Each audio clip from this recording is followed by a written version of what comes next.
Hello everybody and welcome to another video. So we're going to talk about Helmet Gate. You're probably wondering what that is, but we'll enlighten you in a second. So grab brew, get comfortable, and let's get ranting.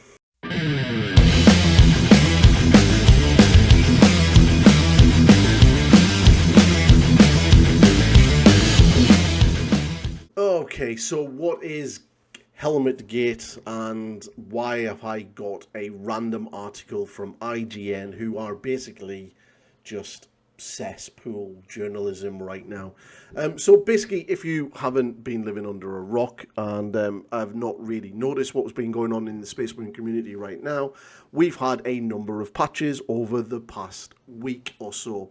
So we first got 4.0, which gave us a new level of difficulty in the lethal mode. We also got a host of little changes and a new mechanic. Now, obviously, some of this did not go down well, and we've made videos. You can check out my other videos in the channel about it if you want to have a little look for yourself. But basically, what has happened is the devs have put in a new cosmetic, a new helmet, a nice, lovely helmet that you can get, which is this one right here. This little helmet here, and it's basically the survivor's helmet, and you get this if you've completed all of the missions, operations, all 7 operations on lethal difficulty. Now, what has happened, and IGN have kind of trying to stir the pot here because they are dicks. Basically, there are some in the community who have got this helmet before patch 4.1 when the game was made easier. We'll talk about that in a little bit in a second. So basically, some players seem to feel that they should be the only ones to have the entitlement of having this helmet because they got it before the perceived nerfs. And people are trying to rally against that, and quite rightfully, there's a lot of people quite happily telling these people to be quiet.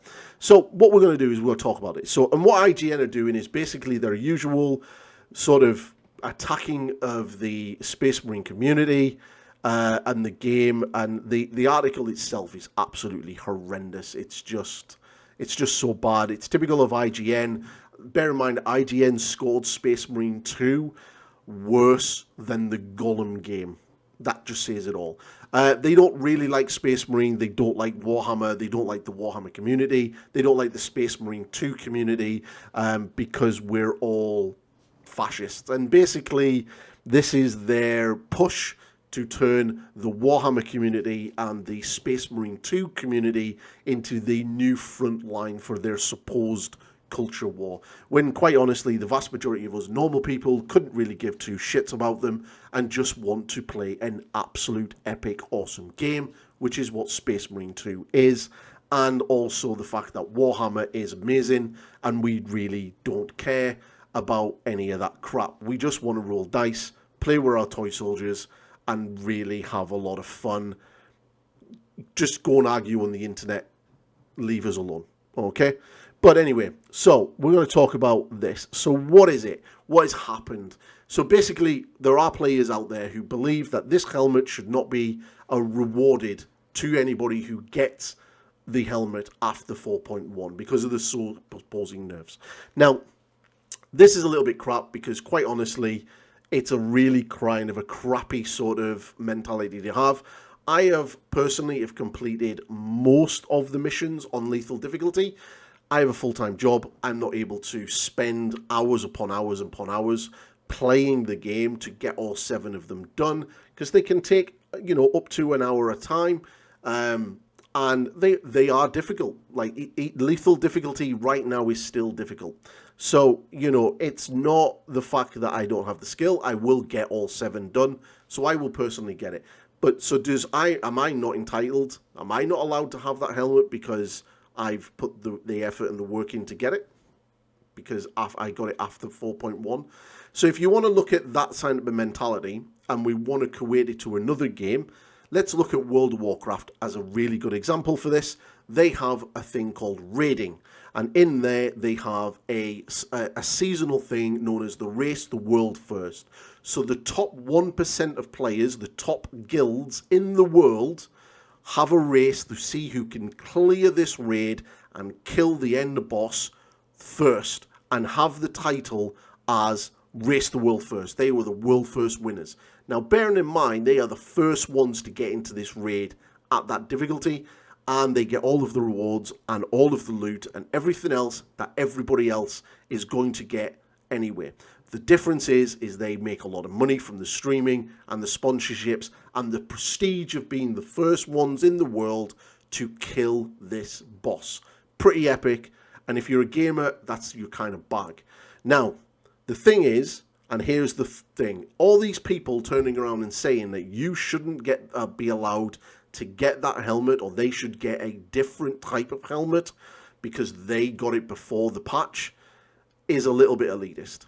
Okay, and if you equate that mentality to World of Warcraft and the Race the World Firsters, they are the top 1% of players. Okay, Blizzard will nerf mythic raiding as soon as that race is over. So as soon as the top guild has killed that boss, at the next reset, you can guarantee that raid is instantly made easier for the vast majority of the masses to then be able to progress through it. So the only people with that mentality in mind that are able to have the mounts and the legendary weapons and the loot are those 1%ers, because the game automatically gets nerfed straight away. Now, that's kind of the same thing as what's happening here. And one thing that you will not hear is those 1% players over in World of Warcraft saying that they are the only ones entitled to these legendary weapons. Everybody else should just screw it because they didn't do it before it was nerfed. That's just a crap mentality to have. Now, so if you haven't got it yet, don't worry, you will get it. You can just keep plodding away through it and you will work at it and get it. And if you're not interested in it, it's only a helmet. Yeah, it's only a helmet. And let's be fair, once the Raven Guard DLC drops and everyone gets the Mark 6 Corvus helmet, no one's really going to care about the Survivor helmet. That's literally how this is going to work. And if you're one of these people who are like, yeah, I want this helmet, I got this helmet before the patch, I'm better than you, you're not. Because lethal difficulty is, was hard and still is. And before patch 4.1, there was a bit of a bug and a little bit of an exploit on the final boss of the new mission with the laser. So, let's just ignore the fact that some people actually got that boss downed with that sort of in mind. So yeah, this has been all over social media. It's all over the Facebook group. About every 10 minutes, someone is bringing this up. People are posting their helmets and like, I got this before 4.1, as though it's some form of badge of honor. No, you're just no-lifer. And, it's just really bad. And then obviously IGN are trying to stir up the crap, and other content creators on TikTok and Instagram and Twitter and stuff are also trying to do it. Look, I haven't got mine yet, and I will get it at some stage. And once I've got it, I'll be pretty chuffed. I'm the only one in my group of friends who play this game that is pushing into lethal, which is kind of cool. I don't expect them to, and I don't expect anybody to go into it if you don't want it. And this is the big thing that people seem to forget about lethal and ruthless missions. The rewards that you get from ruthless and lethal are exactly the same. In fact, I think you get a little bit more. You get a little bit more currency and XP from doing lethal to what you are going to do in ruthless. Now, the difference is ruthless is a lot easier than lethal. All right, and obviously your artifact, your little icon, your little item that you need to upgrade weapons is exactly the same from either mission. Technically, you shouldn't really be in a lethal mission if you're not level 25, and you really shouldn't be going in there if you haven't really got at least purple grade weapons or at least legendary weapons, because you're not really going to do the damage. And if you haven't really mastered the art of parrying and dodging and doing your gun strikes, you're going to suffer quite hard. And this is the thing about lethal and the whole argument about, is it easy, is it hard? Every player is different. Now, I can play on, I'm running through lethal, and I would say I'm a semi-okay player at this, and I can do quite well. one of my friends I play is really, really good in close combat. And I think if he gets into lethal, he will do really, really well. Where we have another friend who isn't as good at the parrying and the dodging, and he may have a harder time. That doesn't necessarily mean that he can't do it. I think if we brought him into it, and we would get him through quite easily, but that doesn't necessarily mean he wants to. And that's the caveat. Lethal is there for the players who want that additional challenge, who want to fight 3 lictors in a row, right, literally at once, or want to fight 3 ravagers while dodging those pair of zoanthropes and then crapping themselves because a Carnivex has just spawned in at the same time. That is what lethal level missions are all about, and that is what the players who are doing them want to do. They want that challenge. Now, the challenge has been made a little bit easier somewhat because they've removed the type formation mechanic, which is good. The type formation mechanic was a little bit restrictive. I'm really enjoying it now because I'm seeing classes like Vanguards used a lot more, Snipers used a lot more, and Assault Marines used a lot more, which is really, really good. And it also means that the groups aren't literally just made up of tacticals, bulwarks, and heavies, because that's pretty much what it seemed to be made up of. All right. So an IGN can go and suck a dick, because they're dicks. They're just, yeah, they're horrible, horrible, toxic guys. They have made some really, I mean, I think they initially rated the game 8 out of 10, and then they changed it to 6 out of 10 because they don't like the fan base and they don't like Warhammer. And they'll make lots of horrible articles about the community and constantly attack the players that play this game. They really are like the bottom of the barrel when it comes to journalism, and it's just bad. So I just thought I'd make a video about this because, you know what? Let's just enjoy the game for what it is. Play at your level. If you are comfortable playing at substantial, play at substantial.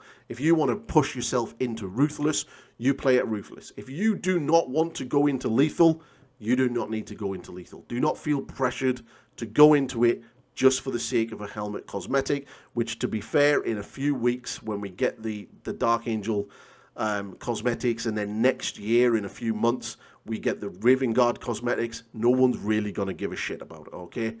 Cool. You get a really cool helmet. Excellent. Other than that, that's it.